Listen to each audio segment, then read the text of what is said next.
Hi everybody. Hi, this is Dr. Ken Muich, Fibromyalgia Wellness Center, Stetson Chiropractic Clinic. Happy July, and also warm, sunny, overheated Scottsdale, Arizona. I don't know, it's over 100 already, just at 12:30. But we're here, we're live, and we're alive, and that's the most important thing. The holiday season for 4th of July starts. Actually, it's been going on probably for a couple of weeks. Everybody waiting for this week. But I want to wish everybody a happy and healthy 4th of July. I guess one of the things I could always add to you is that watch what you eat. That's one of the things we'll be actually talking about today. And it's because of some questions patients and people like yourself that are listening here are sending in questions. So I thought I'd spend time to answer them. Eva sent in a question: is beef bad for you? Well, beef is protein, obviously. It's very, very important. But you have to watch the amount of omega-6 that you ingest into your body. I've talked about this before in previous sessions, live videos. You have three important things in the omega field: omega-3, omega-6, omega-9. Omega-9 is extra virgin olive oil. You should try to use that. It's healthier for you. Omega-3 is fish oil. And omega-6 is actually a form of inflammation. If you ingest omega-6, which would be most beef and pork products, along with most things that I think you'll find that are fatty, so to speak, or many things that are actually on the shelves, that again gives it a shelf life, like trans fatty acids. Many of these things actually stimulate in your brain something called arachidonic acid, which then produces something called prostaglandins, which is your primary source of inflammation and pain in the body. And so what we suggest is that, yes, protein is very, very important, but the amount that you ingest is even more important. Also, the amount of omega-3 that you ingest to neutralize that. They did ratios on this to find out what would be proper as far as a human is concerned. See, in prehistoric days, all animals were omega-3. But as we fed more and more grain to animals, they lost the omega-3, and now it's omega-6. So the actual level of ratio between omega-3 to omega-6 would be like 3 to 1, 3 omega-6 to 1 omega-3. But for most of us, it's 10, 15, 20 to 1 omega-6. So we're actually walking boiling points for pain. Because the more omega-6 in ratio to omega-3 that you have, it again stimulates your brain, something called arachidonic acid, which produces prostaglandins, which is your primary source of inflammation and pain in the body. So how do you cut out some of the pain and inflammation? Reduce your omega-6, reduce the beef and pork products that you may be ingesting, and increase the omega-3, either by eating more fish or taking supplements. That's just as important. Second thing, Pam wanted to talk about CBD and what I thought about it. Well, CBD is think of it like hemp and marijuana, okay? And I talked about this in number 46. This is number 72 now, 72 live videos. Number 46, I went over this with you, but I'll review it with you anyway. Hemp is low in THC, and that's the part that is psychoactive in marijuana. It has to be 0.3 or less as far as the amount of THC. And the CBD portion within hemp is much higher, whereas in marijuana, it's the exact opposite. The THC is much higher, and the CBD is much lower. But they're actually cousins because they come from the same species of plant, the cannabis sativa. But CBD has many more positive aspects for it, and it's very, very safe. It's an anti-inflammatory.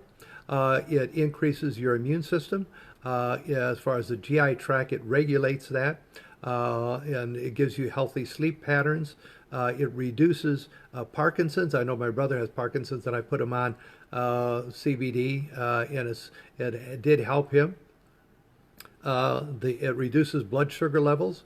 It promotes, believe it or not, anti-aging. How do you like that?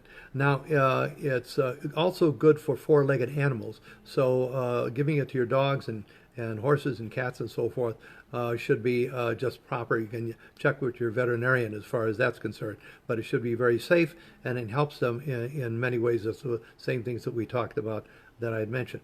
Now, there's some things that you should look at as far as the selection, because there's so many CBD products out there. It should be on the label, should say non-GMO, non-genetically modified. Okay, that's one. Also, how it is produced. Now, those produce CBD by using butane. It extracts a higher yield of CBD from the plant. However, it does leave a harmful solvent residue, and so you want to stay away from that, because that could get you sick. So look for solvent-free extraction. So non-GMO and solvent-free extraction are extremely important for the CBD itself. I hope I explained that a little bit more. If you want more detailed information, again, I did a live video, number 46. We save each and every one of these. And so, well, 46, and now it's 72. So that would be 12, 56, over 3 months ago, in which I introduced this. But like I say, just go back, and we save each and every one of these. Now, Gail asked, does leaky gut cause fibromyalgia? You have to understand that in our research, we have found that fibromyalgia is a genetic thing. There's a genetic defect that actually you're born with fibromyalgia. And as it evolves through your body, and it evolves over a period of time, you could have mild fibromyalgia, where it masquerades into a variety of different symptoms, but nothing too dramatic, or because of some physical, emotional, or chemical trauma, of which, again, we talked about this numerous times.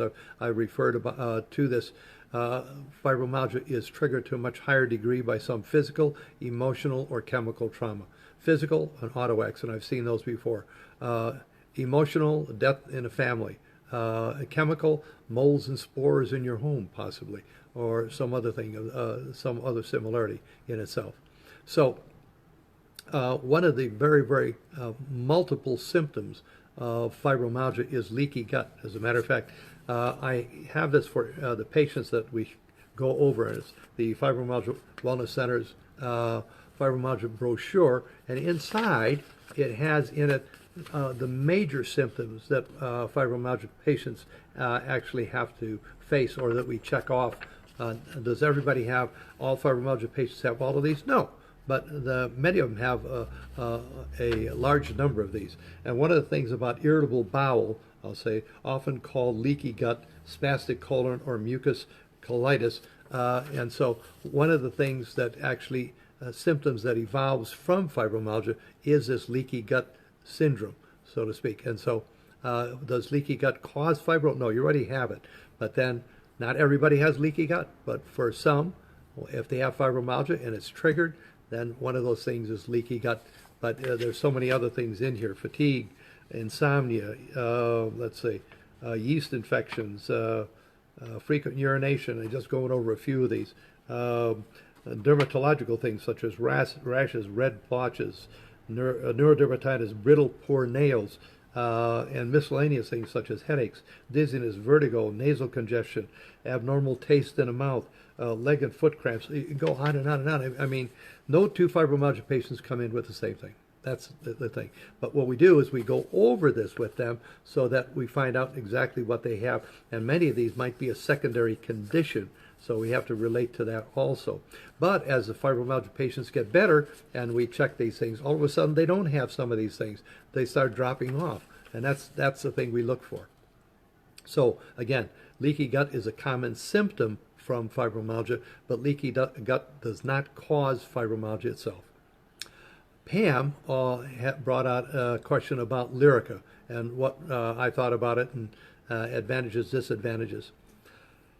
In my book, I wrote quite a bit about why are you taking this garbage, because there's so many people that come in with so many different medications, and if you look at the side effects, And as I mentioned to you before, the FDA admits that every pharmaceutical has a side effect. But if the advantage is greater to take care of what the problem is, then you have to live with the side effects, so to speak. Hopefully you don't get any. But the bottom line is every pharmaceutical has side effects.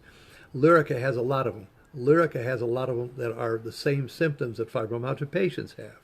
Now, when Lyrica came out, and I mentioned in 2007, I was at a National Fibromyalgia conference, and again, I talked about this. It's in my book, so forth and so on. National Fibromyalgia Association had this convention in California, and afterward, the president of the association was frustrated because money wasn't coming in. Money was going to autistic areas instead of fibromyalgia. She was worried about fibromyalgia just becoming a secondary citizen, and so she said, we need to have something done about this.